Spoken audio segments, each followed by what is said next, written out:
President Donald ট্রাম্পের সাথে দেখা করার পরেও বিগ বিউটিফুল বিলের বিপক্ষে নিজের অবস্থানে অটল রয়েছেন রিপাবলিকান সেনেটর রন জনসন। শনিবার ফক্স নিউজের সাক্ষাৎকারে নিজের সিদ্ধান্তের পক্ষে জোরালো ব্যাখ্যা তুলে ধরেন তিনি।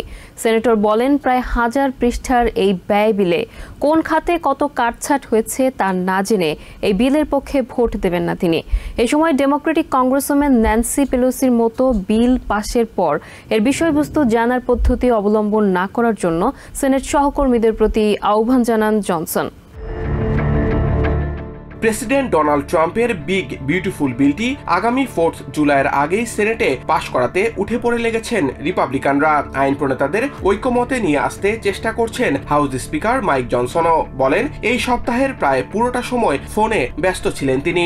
বিশাল এই কাটছাটের বিলটিকে দ্রুত পাশ করতে দলীয় সেনেটরদের দ্বিধাবিভক্ত না হওয়ার আহ্বান জানিয়েছেন প্রেসিডেন্ট ডোনাল্ড ট্রাম্প। তবে নানা কারণেই এই বিলটির বিপক্ষে অবস্থান নিচ্ছেন অনেক জিওপি আইন প্রণেতা। এর মধ্যে গ্রামীণ হাসপাতালের ওপর বিলটির নেতিবাচক প্রভাব নিয়ে উদ্বিগ্ন নর্থ ক্যারোলাইনার সেনেটর টম টিলিস।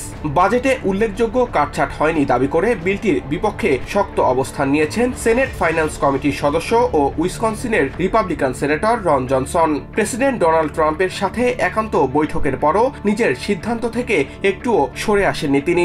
বিলটি পাশের আগে আরও ঘষামাজার প্রয়োজন আছে বলে মনে করেন এই সেনেটর। ফক্স নিউজের সাক্ষাৎকারে জনসন বলেন, কোভিডের আগ থেকে যে পরিমাণ বাজেট ঘাটতি হয়ে রয়েছে, এত অল্প কাটছাটে সেই ঘাটতি কমানো সম্ভব নয়। একই সাথে বিলটি দ্রুত পাশ করার বিরুদ্ধেও মত দিয়েছেন এই জিওপি সেনেটর। তিনি মনে করেন বিলটিতে কি আছে তা বিস্তারিতভাবে জানা প্রয়োজন। জনসন বলেন, বিলে থাকা প্রায় 300টি বিধানের অর্ধেকেরও কম সম্পর্কে জানাশোনা আছে তার। বিলটি পুরোটা পড়ার জন্য আরও সময় প্রয়োজন বলে জানান তিনি। এ সময় ডেমোক্রেটিক কংগ্রেসম্যান ন্যান্সি পেলোসির সমালোচনা করে জনসন বলেন, তার মতো বিল পাশ করার পরে এর বিষয়বস্তু সম্পর্কে জানতেও আগ্রহী নন তিনি।